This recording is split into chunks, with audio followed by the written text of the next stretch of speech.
اعوذ باللہ من الشیطان الرجیم بسم اللہ الرحمن الرحیم الحمدللہ رب العالمین الصلاۃ والسلام علی خاتم النبیین۔ ناظرین کرام السلام علیکم، میں ہوں شاہد مسرور۔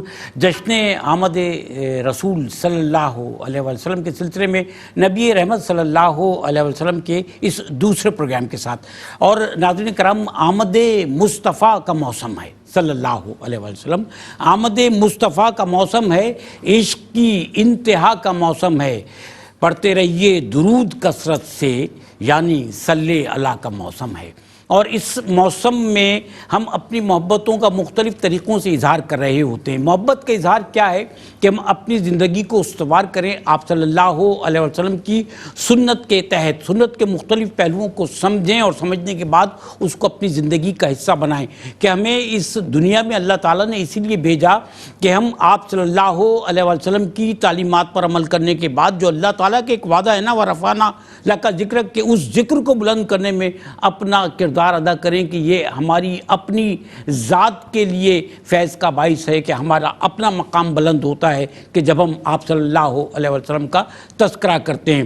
آج کی اس محفل میں ہمارے ساتھ تشریف فرما ہمارے بہت ہی محترم اور معزز علماء کرام اور نعت خواں، کہ جن سے ہم یہ جاننے کی صحیح کریں گے کہ آپ صلی اللہ علیہ وسلم نے، اللہ تعالیٰ نے جو آپ کو رحمت بنا کر بھیجا، تو ان رحمتوں کے ذریعے آپ صلی اللہ علیہ وسلم نے اس کائنات میں جو مثالیں قائم کی ہمارے لیے، اور ان مثالوں کے ذریعے ہمیں تعلیم فرمائی کہ ہمیں کس طریقے سے کسی سوسائٹی کو سنوارنے کے لیے، انسانیت کو سنوارنے کے لیے، اور لوگوں میں علم کا شعور اور شوق پیدا کرنے کے لیے، اللہ تعالیٰ کی طرف سے بخشے ہوئے علم کی ترویج کے لیے ہمیں بھی کیا کردار ادا کرنا ہے۔ میرے ساتھ تشریف فرما آپ ایک ادارے کے سربراہ کی حیثیت سے، تعلیمی ادارہ اور مذہبی تعلیمی ادارے کی سربراہ کی حیثیت سے آپ اپنے فرائض انجام دے رہے ہیں۔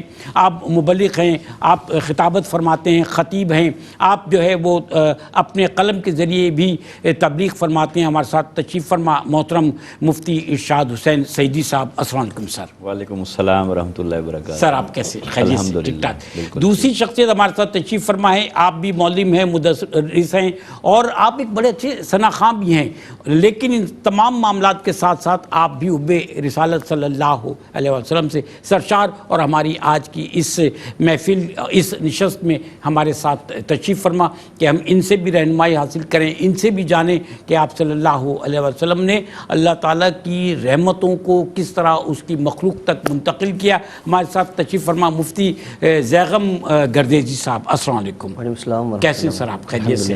ماشاء اللہ۔ اور ایک ثنا خواں ہمارے ساتھ تشریف فرما ہے، یہ ہمارے ساتھ مختلف پروگراموں میں تشریف فرما ہوتے ہیں۔ ہم پروگرام میں جب ان کے ساتھ بیٹھتے ہیں تو کیونکہ قریب سے سن رہے ہوتے ہیں، تو ہم اس سے جو ہے جو ہماری اپنی تقدیس کا معاملہ ہوتا ہے، تو جو ہمارا انر ہے اس کو بھی راحت چاہیے ہوتی ہے اس ذکر سے، کہ جو ذکر جو ہے وہ روحوں کو تازگی بخشتا ہے۔ آپ اور ہم شریک ہوتے ہیں، ان کو سنتے ہیں۔ یہ عالمی شہرت یافتہ نوجوان ثنا خواں ہیں، اس اسکرین سے آپ ان کو بار بار دیکھتے ہیں۔ ہمارے ساتھ تشریف فرما ہے محمد دانیال شیخ۔ کیسے ہیں دانیال آپ؟ خیریت سے؟ السلام علیکم۔ الحمدللہ۔ سر آپ کی اجازت سے پہلے کلام سے آغاز کرتے ہیں، ارشاد فرمائیے۔ کرم کے بادل برس رہے، گلی گلی ہے۔ سبحان اللہ، سبحان اللہ، سبحان اللہ، ماشاءاللہ دانیال شیخ۔ یہ کون آیا کہ ذکر جس کا نگر نگر ہے، گلی گلی ہے، اور اسی ذکر کو ہم اللہ تعالیٰ کی رحمت کے ساتھ سمجھنے کی صحیح کریں گے کہ ہماری پوری زندگی استوار ہے اس رحمت کے ساتھ، اور اس رحمت نے ہمیں انسانیت کے درجے تک اور درجہ کمال تک پہنچایا ہے کہ اللہ تعالیٰ نے جب ہمیں یعنی انسان کو اشرف بنا کر بھیجا، تو اس کے ساتھ پھر ایک وجہ رحمت نبی رحمت صلی اللہ علیہ وسلم کی ذات کو بھی ہمارے ساتھ اس طرح منسلک کیا کہ ہم آپ صلی اللہ علیہ وسلم کی امت میں شامل ہو گئے۔ سر، جتنے بھی انبیاء علیہ السلام کو اللہ تعالیٰ نے دنیا میں بھیجا، انہیں کسی بھی سوسائٹی کی تبلیغ کے لیے، تعلیم کے لیے، تربیت کے لیے بھیجا گیا، اور آپ صلی اللہ علیہ وسلم کو جب بھیجا گیا تو پھر ایک ایسے وقت پر بھیجا گیا کہ جب جو سوسائٹی سامنے موجود تھی وہ گمراہی کے جو ہے وہ انتہائی بلندیوں پہ تھی، ضلالت کی انتہائی بلندیوں پہ تھی، اور پھر اس کو مثال بھی بنانا تھا آنے والی نسلوں تک کے لیے، کیونکہ آپ صلی اللہ علیہ وسلم کسی ایک دور کے لیے نہیں بلکہ ہر دور کے لیے تشریف لے کر آئے۔ تو آپ صلی اللہ علیہ وسلم نے اپنی شفقت سے، اس میں بڑا اہم پہلو یہ ہے کہ گمراہ لوگوں کو شفقت سے اور رحمت سے کس طرح راہ راست پر لے کر آئے۔ بہت شکریہ آپ کا، اور کیو ٹی وی اور اس کی انتظامیہ ہمیشہ ہی بڑے حسین عنوانات کا انتخاب کرتی ہے، کیونکہ الحمدللہ ہماری جو کانٹینٹ ٹیم ہے وہ بھی اس پر بہت محنت کرتے ہیں۔ ماشاءاللہ۔ تو میں سمجھتا ہوں آج کے دور میں ضرورت ہے کہ ہم آقا علیہ السلام کی ولادت باسعادت کے موقع پر آقا علیہ السلام کی شان رحمت کو اجاگر کریں اور دیکھیں کہ ہماری سوسائٹی اس سے کس طرح مستفیض ہو سکتی ہے۔ صحیح بات ہے۔ تو آپ نے جو سوال کیا کہ تمام انبیاء کرام کی تشریف آوری بنیادی طور پر دو مقاصد کے لیے ہوئی۔ حقوق اللہ کے باب میں اگر اسے ایک لفظ میں سمرائز کیا جائے تو اللہ کی توحید اور وحدانیت کا جھنڈا سر بلند کرنے کے لیے، جی ہاں۔ اور اگر حقوق العباد کے باب میں مقصد بعثت انبیاء کو ایک عنوان دیا جائے تو وہ ہے تمام انسانوں کے مابین حقوق کا توازن قائم کرنا۔ صحیح۔ اللہ رب العزت نے تمام انسانوں کو جو حقوق عطا فرمائے اس کا بیلنس اور وہ مساوات پر ہے، وہ اعتدال پر ہے۔ اس لیے تمام انبیاء کرام کی تشریف آوری انہی دو مقاصد کے لیے ہوئی۔ اچھا، ریزسٹنس بھی انہی دو ایریاز کے اندر ہوئی، اور ہمیشہ انبیاء نے آ کر یہی کہا کہ یا قوم اعبدوا اللہ ما لکم من الہ غیرہ، ایک اللہ کی عبادت کرو، ایک اللہ کی عبادت کرو، ایک اللہ کی عبادت کرو، اس کے سوا کوئی معبود نہیں۔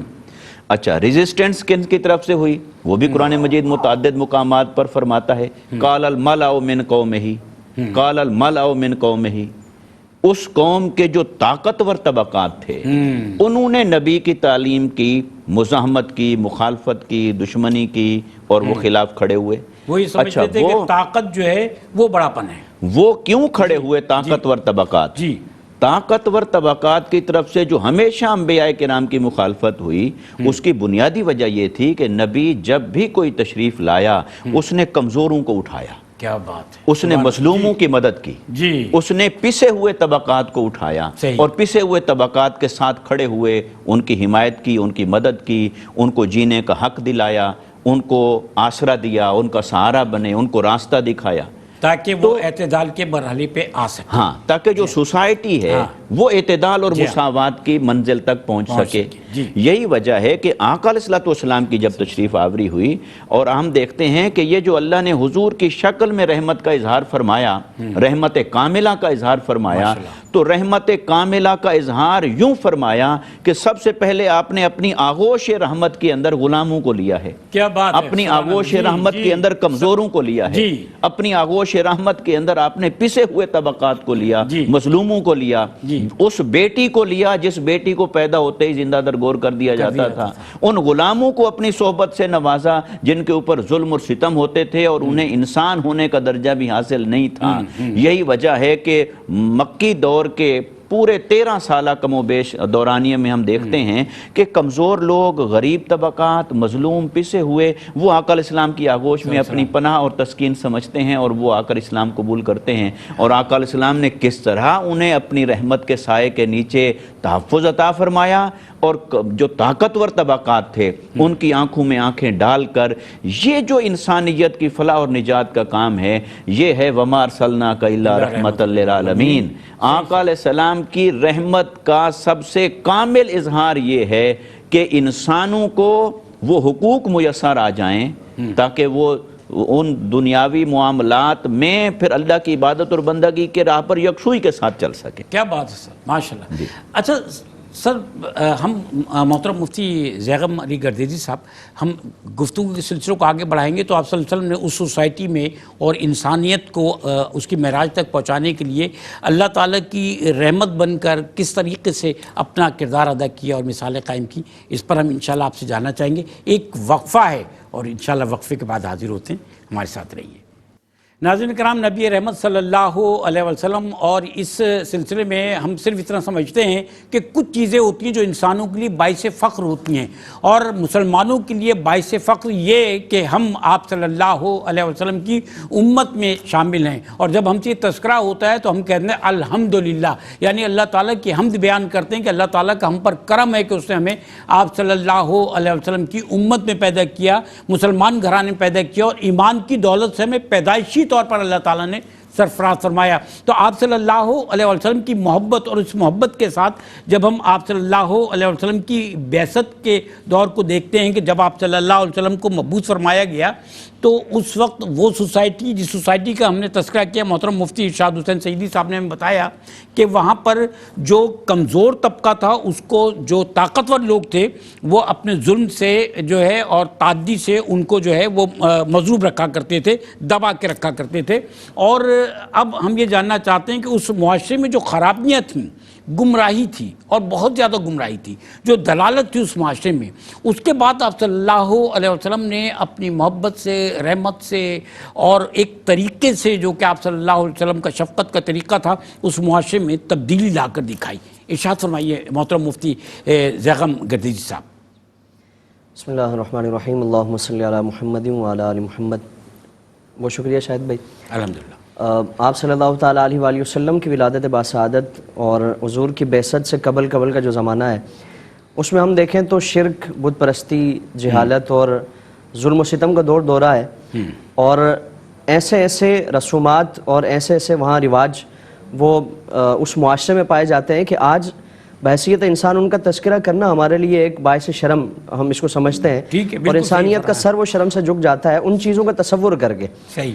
انسان کو اللہ رب العالمین نے تاج کرامت عطا فرمایا، اور کل کائنات کی جتنی بھی مخلوقات ہیں اللہ تعالیٰ نے سب سے اشرف اس کو بنایا ہے، لیکن یہی انسان جو تاج کرامت رکھنے والا ہے، احسن تقویم کا ٹائٹل رکھنے والا ہے، اس کا ہم اگر معاملہ دیکھیں تو اس نے کبھی اپنی جبین نیاز کو کبھی پتھروں کے آگے جھکایا، کبھی مظاہر جو قدرت ہے، جو اللہ رب العالمین کی قدرت کی نشانی ہے، ہو گیا اس کے سامنے جھک گیا، جس کو طاقتور دیکھا، جس سے ایک مروب ہوا تو اس کے سامنے اپنی جبین نیاز کو جھکا دیا۔ ایسا ہوا۔ اور پھر معاشرتی معاملات میں اگر دیکھیں اور ایک کسی علاقے میں جو جس طرح کے وہاں رسومات وہاں پائے جاتے ہیں، جس طرح اس سے پہلے بیان ہوا کہ آپ صلی اللہ علیہ وسلم کی بعثت سے قبل بچیوں کو زندہ درگور کیا جاتا ہے، برنگی کی حالت میں خانہ کعبہ کا طواف کرنا باعث افتخار سمجھا جاتا ہے، اور پھر خانہ کعبہ میں جو اللہ رب العالمین کی توحید کا سب سے بڑا مرکز و محور ہے، وہاں ہم دیکھیں تو 360 سے زائد بت رکھے ہوئے ہیں، اور ہر گھر میں اپنے اپنے متعدد اس طرح کے معاملات ہیں، معبودان باطل کی عبادت کی جاتی ہے، یعنی ہر وہ عمل وہاں پایا جاتا ہے جو انسانیت کے منافی نہیں ہے، رشتوں کی کوئی تکریم نہیں ہے۔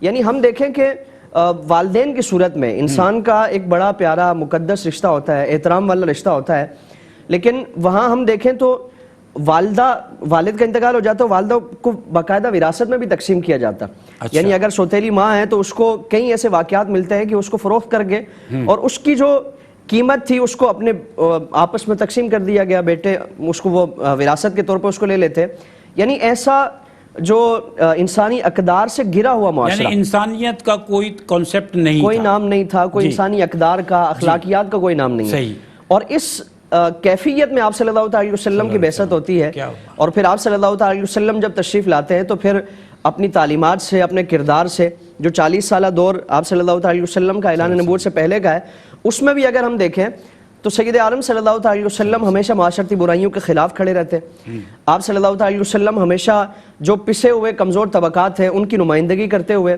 ان کے حقوق کے لیے جد و جہد کرتے ہوئے، اور کسی کے ساتھ اگر ظلم و زیادتی والا معاملہ ہے آپ صلی اللہ علیہ وسلم اس کے ساتھ کھڑے ہوتے ہیں، اس کو اس کا حق دلوانے کے لیے، ظالم کو اس کے ظلم سے روکنے کے لیے، مظلوم کو اس کا حق دلانے کے لیے، یتیموں کی کفالت ہے، بیواؤں کی کفالت ہے، اور اسی کو آپ صلی اللہ علیہ وسلم نے خود اپنے تعارف میں بیان فرمایا۔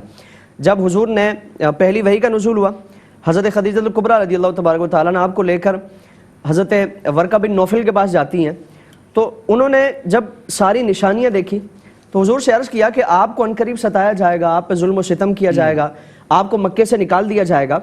تو سید عالم صلی اللہ علیہ وسلم نے حیرانگی کا اظہار کرتے ہوئے آپ نے فرمایا کہ کیا مجھ جیسے کو نکالا جائے گا کہ میں تو یتیموں کی کفالت کرنے والا ہوں، بیواؤں کی مدد کرنے والا ہوں، ظالم کو اس کے ظلم سے روکنے والا ہوں، مظلوم کو اس کا حق دلوانے والا ہوں، کیا میرے ساتھ ایسا کیا جائے گا؟ تو فرمایا کہ ہاں، جس کو بھی اللہ رب العالمین نے اس پیغام کے ساتھ بھیجا ہے ان کے ساتھ ویسا ہی معاملات کیے گئے.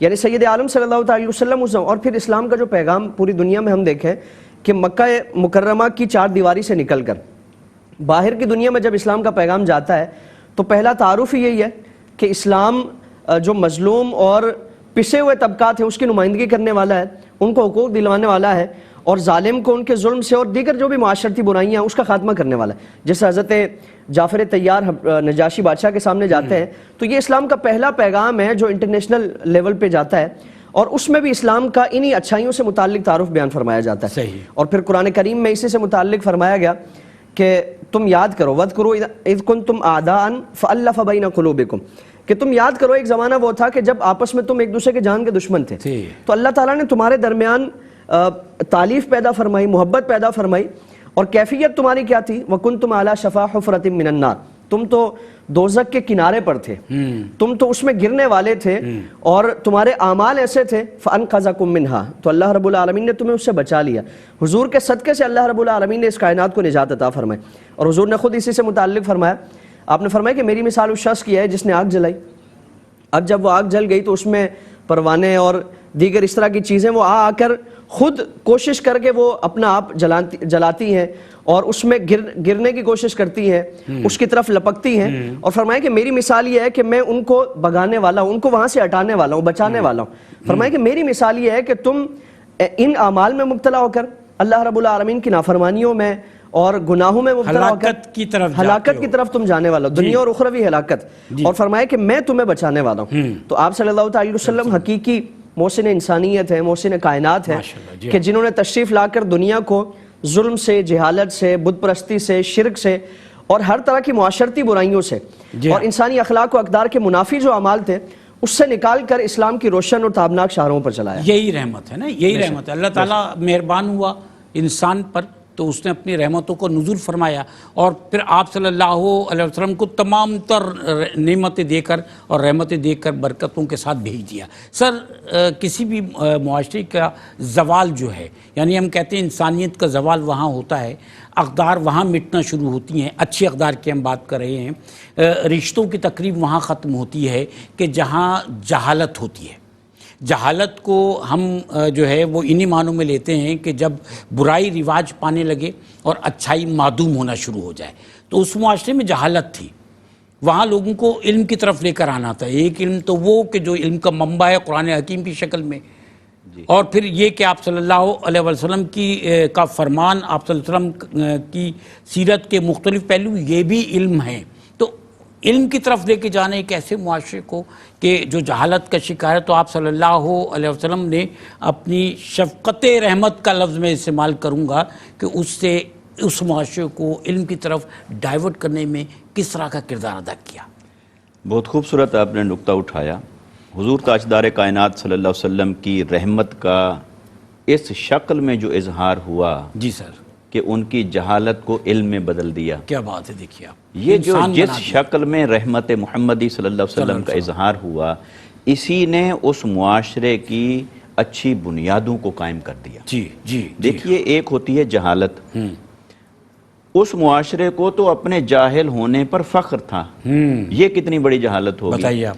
اور وہ لکھنا پڑھنا ہی نہیں کرتے. وہ کہتے تھے کہ ہم جیسے پیدا ہوئے، امی اسے کہتے ہیں کہ جو پیدا ہوا اور اسی حالت پر رہا، تو وہ اسی پر فخر کرتے تھے. وہ اس کو علم اور سمجھتے آقا علیہ الصلوۃ والسلام کے لیے بھی قرآن نے امی کا لفظ کہا، اور ساتھ یہ بتایا کہ تم نے بھی کسی سے نہیں پڑھا، انہوں نے بھی کسی سے نہیں پڑھا، لیکن ان کو میں نے پڑھا کے بھیجا ہے. یہ وہی کہتے ہیں جو یہ اپنے پاس سے کچھ نہیں کہتے. تو آقا علیہ الصلوۃ والسلام کا معلم تو خود اللہ رب العزت. کیا بات ہے. تو آقا علیہ السلام کی رحمت کا یہ جو اظہار ہوا کہ آپ نے جہالت کو کس طرح سے ختم فرمایا اور اس کو علم سے ریپلیس کیا. اب جب علم کی بات ہم دیکھتے ہیں تو اللہ رب العزت نے خود اپنی صفت کے اندر علیم ہونا اسے بیان فرمایا. یہ علم کے لیے کتنی بڑی آنر کی بات ہے. اچھا، پھر اللہ رب العزت نے خود اپنے آپ کو ایک معنی میں معلم فرمایا کہ اس نے آقا علیہ الصلوۃ والسلام کو تعلیم دی. وَعَلَّمَكَ مَا لَمْ تَكُنْ تَعْلَمْ. اور آقا علیہ الصلوۃ والسلام کو پھر خود معلم فرمایا امت کے لیے اور انسانیت کے لیے. تو یہ کتنے بڑے اعزازات ہیں علم کے لیے. اور دیکھیے کہ آج جس علم کی ہم بات کر رہے ہیں ہمارے پاس ڈگریاں بہت ہیں ہمارے معاشرے کے اندر، مگر معذرت کے ساتھ آپ سے عرض کروں ایک جملہ ضرور عرض کروں گا کہ کسی سمجھدار آدمی نے کیا خوب کہا کہ یہ تو ہمارے پاس فیسوں کی رسیدیں ہیں، علم اور شعور تو اور چیز کا نام ہے۔ سر میں وہی آپ سے عرض کرنا چاہ رہا تھا کہ جہاں ڈگریاں بڑھ رہی ہیں وہاں جہالت بھی بعض اوقات بڑھ جاتی ہے۔ ایک وقفے پہ جائیں گے، بہت خوبصورت آپ گفتگو فرما رہے ہیں، اس کو جاری رکھیں گے، حاضر ہوتے ہیں، ہمارے ساتھ رہیے گا۔ ناظرین کرام، یہ جو چہروں کی رونق ہے، یہ رونق اسی شخصیت کے، اسی ذات کے پرتو ہے کہ جنہیں اللہ تعالیٰ نے اپنے نور سے اس دنیا میں بھیجا اور انہوں نے اس نور کو ہمارے قلوب تک منتقل فرمایا ہے۔ ہم اس نور سے فیض پانے کے بعد اپنے دلوں میں اس محبت کو جاگزی کرنے کے بعد یہ سمجھنے کی صحیح کر رہے ہیں کہ آپ صلی اللہ علیہ وسلم نے ایک ایسے معاشرے کو کہ جہاں جہالت موجود تھی وہاں علم کے چراغ کیسے روشن فرمائے۔ سر آپ فرما رہے تھے محترم مفتی ارشاد حسین۔ جی میں یہ عرض کر رہا تھا کہ دیکھیے سب سے پہلی وحی جو نازل ہوئی اس میں بھی اللہ رب العزت نے اقرا کا پیغام بھیجا، اور اس اقرا کے ساتھ آگے صرف وہ جو مخصوص مذہبی علم ہوتا ہے اس کا کانسیپٹ نہیں دیا، بلکہ بِاسْمِ رَبِّكَ الَّذِي خَلَقَ، اس رب کے نام سے پڑھیے جس نے تخلیق فرمایا۔ کیا بات ہے! تو گویا کائنات کا جو علم ہے، تخلیق کائنات کا علم ہے، یا اس کو کہیں کائناتی علوم کی طرف اشارہ کیا گیا ہے، اس رب کے نام سے پڑھیے۔ اور یہاں ایک بڑی خوبصورت اور دلچسپ بات کہ جس معاشرے میں یہ پہلی وحی آ رہی ہے، آقا علیہ السلام نے 40 سال گزارے وہاں، اس معاشرے میں تو ہر ایک کا اپنا رب تھا، 360 سے زیادہ معبود بنا کے رکھے تھے۔ تو آقا علیہ السلام نے جبرائیل سے یہ نہیں پوچھا رب کا، میرا رب کون سا ہے، کیا بات ہے سر، میرا رب کون سا ہے، بہت خوبصورت بات جی، بلکہ آقا علیہ السلام نے یہ نہیں پوچھا۔ اس کا مطلب یہ ہے کہ نبی کو بعثت سے قبل بھی اپنے رب کا ادراک ہوتا ہے، اپنے رب کی معرفت ہوتی ہے، اس لیے اتنا وحی اتری کہ اپنے رب کے نام سے پڑھیے۔ اور آقا علیہ السلام جانتے تھے میرا رب کون ہے، وہی جو رب العالمین ہے، وہی جو وحدہ لا شریک ہے، اور اسی کے نام مبارک سے اس کا آغاز ہو رہا ہے۔ تو پہلی وحی ہمیں بتاتی ہے کہ علم سے ابتدا کرو، اور علم جو ہے کائناتی علم ہے۔ کیوں کہ تخلیق کائنات کا علم ہو، زمین اور آسمان کا علم ہو، فلکیات کا علم ہو، طب کا علم ہو، ہیومینٹی، سوشل سائنسز، کوئی علم ہو، جب اس علم میں سے آپ حقیقت کو تلاش کرتے ہیں تو وہ علم عبادت بن جاتا ہے۔ جب آپ اس علم میں سے اللہ کی معرفت کو تلاش کرتے ہیں تو وہی عبادت بن جاتا ہے۔ یہی تو قرآن نے پاک میں اللہ تعالیٰ فرما رہا ہے، اور یہی مقصود ہے بعثت محمدی صلی اللہ علیہ وسلم کا، اور آقا علیہ السلام کی رحمت کا یہ جو اظہار ہوا علم کے فروغ کی صورت میں، علم کی بنیادوں کو مضبوط کرنے کی صورت میں، انہی بنیادوں پر کھڑے ہو کر ہی معاشرہ آنے والے وقت میں ان برائیوں سے نجات پا سکتا تھا، اس جہالت سے نجات پا سکتا تھا، ان خرابیوں سے نجات پا سکتا تھا۔ لہٰذا آقا علیہ السلام نے انہی بنیادوں کو مضبوط کیا، اور وہ علم کی بنیادیں تھیں، اور ان کو مضبوط کرنے کے لیے، ان علمی بنیادوں کو مضبوط کرنے کے لیے یہاں تک آپ نے اقدام فرمایا کہ بدر کے جنگی قیدیوں کو فرما دیا کہ اگر تم 10 بچوں کو پڑھا دو تو تمہیں فدیہ ہے، یہی تمہارا۔ اچھا انہوں نے کیا پڑھانا تھا؟ کیا انہوں نے نماز، روزے، حج، زکوٰۃ کے احکام سکھانے تھے؟ وہ تو کافر تھے۔ تو لہٰذا یہ جو کائناتی علم ہے اس کو بھی یہ نہیں نگیٹ کیا جا سکتا کہ اس کی کوئی اہمیت نہیں۔ ہر علم نور ہے جس میں سے معرفت الہی کا دروازہ کھلتا ہو اور انسان کو ویلیوز حاصل ہوں۔ جو علم انسانی قدریں سکھاتا ہے وہ علم حقیقی ہے، وہ اجر بھی ہے، عبادت بھی ہے۔ اور آج میں سمجھتا ہوں ہمارے معاشرے میں ہم یہ جو جن خرابیوں کا شکار ہیں اس کا مداوع بھی اس شعور کے اندر ہے، شعور حقیقی کے اندر ہے، علم نافع کے اندر ہے۔ انہی کو بنیادوں کو مضبوط کرنے کی ضرورت ہے۔ ماشاءاللہ، کیا بات ہے، بڑی خوبصورت گفتگو۔ محترم مفتی گردیزی صاحب، آپ صلی اللہ علیہ وسلم جو ہیں وہ مظلوموں کی دادرسی کے لیے تشریف لائے، انصاف قائم کرنے کے لیے، اعتدال قائم کرنے کے لیے۔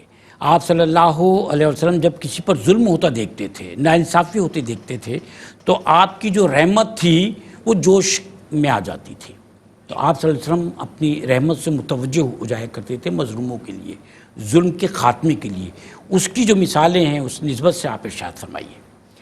شاہد بھائی، اللہ تعالیٰ نے جتنے بھی انبیاء کرام علیہ السلام کو مبعوث فرمایا، ان کے مقاصد میں سے ایک بڑا مقصد بھی یہی ہے کہ معاشرتی جو برائیاں ہیں ان کا خاتمہ کیا جائے، اور جتنے بھی ظلم و زیادتی والے معاملات ہیں اس کا سدباب کیا جائے۔ امام الانبیاء صلی اللہ تعالیٰ علیہ وآلہ وسلم کی سیرت طیبہ اعلان نبوت سے پہلے بھی اگر ہم دیکھیں اور اعلان نبوت کے بعد بھی، اعلان نبوت سے پہلے کا اگر آپ صلی اللہ تعالیٰ علیہ وآلہ وسلم کا جو کردار اس جہالت زدہ معاشرے میں اگر ہم دیکھیں کہ جہاں کسی کا مال لوٹ لینا کوئی معیوب نہیں بلکہ اس پہ فخر کیا جاتا ہے، جو جس پر جتنی زیادتی کرتا ہے معاشرے میں، جو جتنا ظلم و زیادتی کا بازار جس نے گرم کیا ہوا ہے معاشرے میں، سب سے زیادہ اسی کی عزت و توقیر ہے۔ جس طرح جتنے بھی سردار قریش کے تھے ان کے کردار کا اگر ہم جائزہ لیں تو انتہا درجے کے ظالم اور انتہا درجے کے فاسق و فاجر، لیکن سید عالم صلی اللہ تعالیٰ علیہ وآلہ وسلم اس وقت بھی ایک بااثر خاندان سے تعلق ہونے کے باوجود اور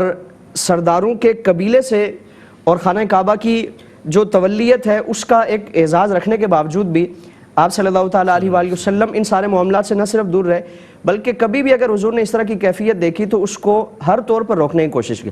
جس طرح حلف الفضول کا معاملہ ہے کہ مکے کے اور قریش اور دیگر قبائل کے بااثر جو افراد تھے انہوں نے ایک معاہدہ کیا اور اس معاہدے میں یہی تھا کہ اس طرح کی ظلم و زیادتی والے معاملات کو ختم کیا جائے اور حاجیوں کے جس طرح قافلوں کو لوٹ لیا جاتا تھا تو ان ساری چیزوں کو ختم کیا جائے اور ان جرائم کو کسی طرح قابو کیا جائے۔ سید عالم صلی اللہ تعالیٰ علیہ وآلہ وسلم باوجود اس کے کہ آپ کی عمر مبارک 19 یا 20 برس کی ہے، اپنے ساتھ قریش کے جو جوان افراد تھے ان کا ایک دستہ لے کر اس جرگے میں شریک ہوئے اور اس معاہدے کا باقاعدہ آپ صلی اللہ تعالیٰ علیہ وسلم حصہ بنے۔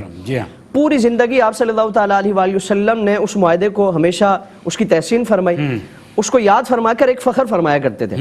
حضور نے فرمایا کہ اگر مجھے اس معاہدے کے بجائے کوئی سرخ اونٹ بھی پیش کرے تو فرمایا کہ میں اس کو قبول نہیں کروں گا، یعنی عرب کی ایک قیمتی شے تھی وہ، اور فرمایا کہ میری خواہش ہے کہ اسلام کا اعلان اور تبلیغ کے بعد جو ریاست مدینہ قائم ہوئی، فرمایا کہ اس میں بھی ایسے معاہدے کیے جائیں، یعنی میں چاہتا ہوں کہ معاشرے کو کسی بھی طور پر امن، سکون، سلامتی، پیار، محبت، رواداری، ان ساری چیزوں کو معاشرے میں قائم کرنے کے لیے اس طرح کا اہتمام کیا جائے۔ پھر اسی معاہدے کے بعد آپ صلی اللہ تعالیٰ علیہ وآلہ وسلم کو ایک دفعہ عرض کیا جاتا ہے کہ رسول اللہ ایک تاجر ہے اور اس کا مال لوٹ لیا گیا، حاجی آیا تھا تجارت کرنے کے لیے، اس کا مال لوٹ لیا گیا اور ایک بڑے بااثر شخصیت نے، تو آپ صلی اللہ تعالیٰ علیہ وسلم انہی افراد کو لے کر اس کے پاس جاتے، اس کا حق دلواتے ہیں۔ پھر ابو جہل نے ایک دفعہ ایک شخص سے کچھ سودا کیا اور اس کی قیمت دینے سے انکار کر دیا، خود آپ صلی اللہ تعالیٰ علیہ وسلم وہاں تشریف لے جاتے ہیں۔ تو کبھی بھی اعلان نبوت سے پہلے کا معاملہ ہو، بعد کا معاملہ ہو، کبھی اگر ظلم و زیادتی والا یا ناانصافی والا، کسی کی حق تلفی والا حضور نے معاملہ دیکھا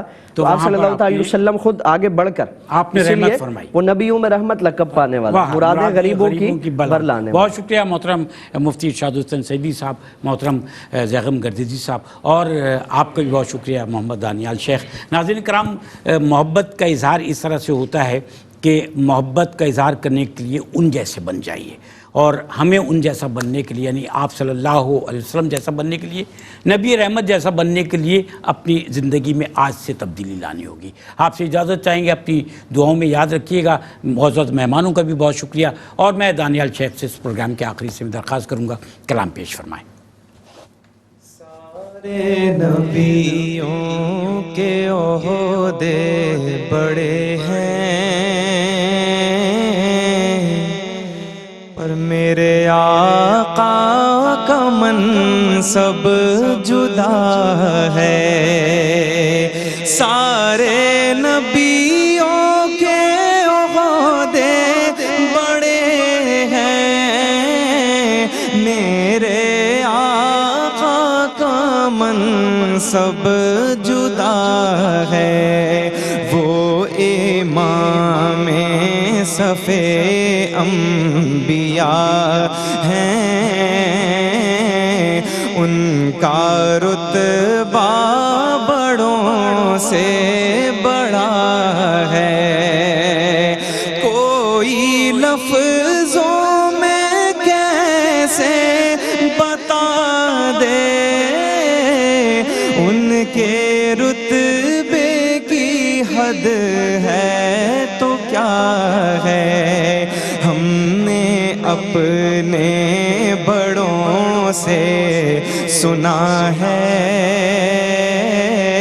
صرف اللہ ان سے بڑا ہے۔ نام جن